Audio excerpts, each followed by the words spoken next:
পাঞ্জাব বিল পেশ করেছে, কেরালা এমএসপি সংক্রান্ত ডিসিশন দিয়েছে, কেন আমরা পারবো না? আমাদের রাজ্যের কৃষককে তাকে ক্ষতির মধ্যে ফেলা হচ্ছে। আমাদের দেশে ধরুন ধান এমএসপি হচ্ছে 1868 টাকা, কেরালায় আমি ছেড়ে দিচ্ছি 2800 টাকা, 900 টাকা বেশি। পশ্চিমবাংলায় ধান কেনা হচ্ছে এমএসপির কোনো আশপাশে না, ধান কেনা হচ্ছে 1100, 1150, 1200 টাকায়। তাহলে কৃষকের সর্বনাশ করা হচ্ছে।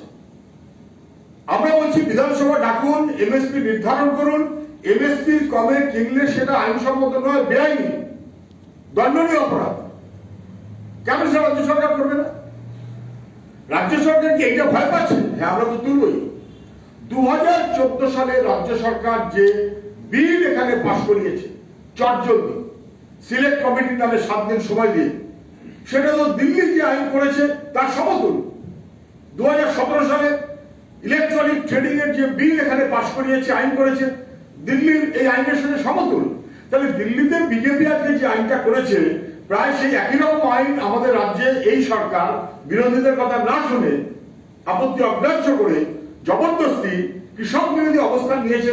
সেই কারণে কি ভয় পাচ্ছে? তাহলে আমাদের নির্দিষ্ট কথা হচ্ছে, আমরা 3টে লিখেছি। 4 নম্বর 2014 সালের আইন আমরা আগেই চিঠি লিখে জানিয়েছি। এবার আমরা লিখে জানালাম না এই কারণে যে তাতে উনি যদি বেশি কুপিত হন, ডাকুন, সেখানে আলোচনা করব। যে আমাদের জন্য অত্যন্ত জরুরি, আপনারা সবাই টের পাচ্ছেন, মানুষকে তো প্রতারণা করা হচ্ছে। স্বাস্থ্য সাথীর ঘোষণা করেছেন মুখ্যমন্ত্রী, প্রভিশন কোথায়? 2020-21 বাজেট 21 সালের মার্চ মাস পর্যন্ত চলবে। বাজেটে প্রস্তাব করেছিলেন না, প্রভিশন রেখেছেন না। নতুন করে বাজেট 2021 সালে যেটা করবেন সেটা ইন্টারিম বাজেট, ফুল বাজেট তো নয়। তাহলে বাজেটে কোনো প্রভিশন নেই। আমি স্বাস্থ্য সাথী বলে হয় দুয়ারে নালে পাড়ায় সরকার বলে একটা অস্ত্ররক্ষা করছি, পঞ্চায়েত অকেজ করে, মিউনিসিপ্যালিটি অকেজ করে, দখলদারি করে, দুয়ারে সরকার বলে সরকারের পয়সা খরচ করে আমি অর্থদণ্ড করছি। স্বাস্থ্য সাথী অথবা বাকি যা প্রকল্প বলছে, একটা বললেন আমি এই টিচার এই করবো, ওই কনস্টেবল ওই করবো, সেই কনস্টেবল সেই করবো, ইত্যাদি ইত্যাদি। ডিসেম্বরের শেষ দিকে এসে বলছেন, জানুয়ারি ফেব্রুয়ারি 2 মাস সময়, মার্চ মাসে ইলেকশন নোটিফিকেশন, এপ্রিল মাসে সম্ভবত ভোট, সবাই জানেন।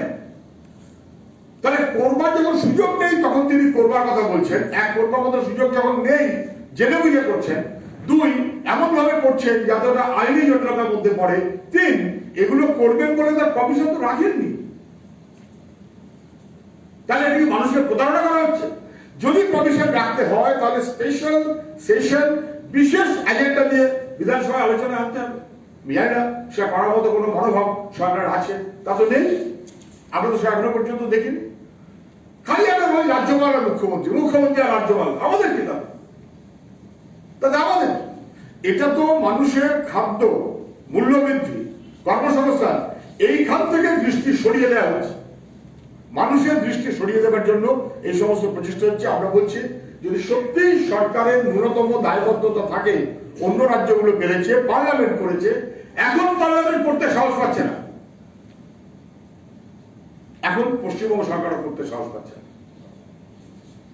পার্লামেন্ট যদি মাঝখানে সেপ্টেম্বর মাসে 12 দিনের জন্য করেছে, আর এটা তো এরকম নয় যাচ্ছে আমি করবো, রাজ্যপাল যদি আটকে দেয়, রাজ্যপালের সঙ্গে আমার পরিমাণা নেই, তার প্রশ্ন নেই।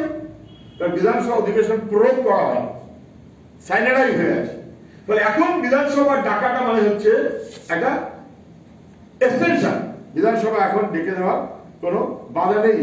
রিকনভেনিং বিধানসভা, পুনঃ আহ্বান। গত বিধানসভা অধিবেশন ছিল রিকনভেনিং বিধানসভা। কে ডাকবেন? স্পিকার ডাকবেন। স্পিকার কার কথা ডাকবেন? সরকারের কথা ডাকবেন। সরকার মানে নাকি একজন মুখ্যমন্ত্রী। তাহলে মুখ্যমন্ত্রী চাইলে হবে না চাইলে হবে? মুখ্যমন্ত্রী জানান তিনি কি সত্যি সত্যি চান, নাকি তিনি আসলে বাজারে বাজারে, বাইরে বাইরে, রাস্তায় রাস্তায় মাপ করতে করতে কথা বলে দিয়ে আসবেন ভোটের আগে প্রতারণার জন্য? এইটাই কি তার লক্ষ্য? This must be আনার্ট।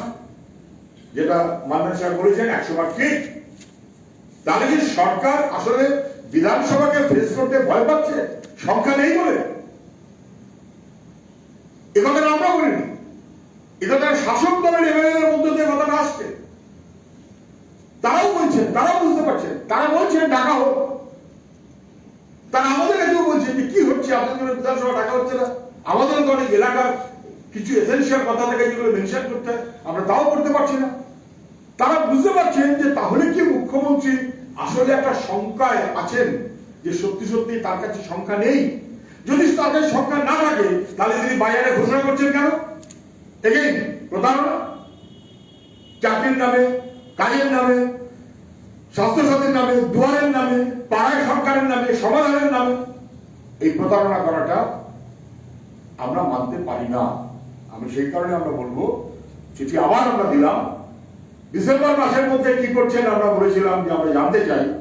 যদি না হয় তাহলে নবান্নে যাওয়া ছাড়া আমাদের কোনো উপায় থাকবে না। নবান্নে আমাদের যেতে হবে। যদিও মুশকিল হচ্ছে যে নবান্নে আমার মুখ্যমন্ত্রী থাকেন না, তিনি না থাকবেন বিধানসভায়, না থাকবেন নবান্নে, তিনি খালি পাড়ায় পাড়ায় ঘুরে বেড়াবেন। নবান্নে কি মিছিল করে যাবে? মিছিল কি না মিছিল পড়ে যাবে?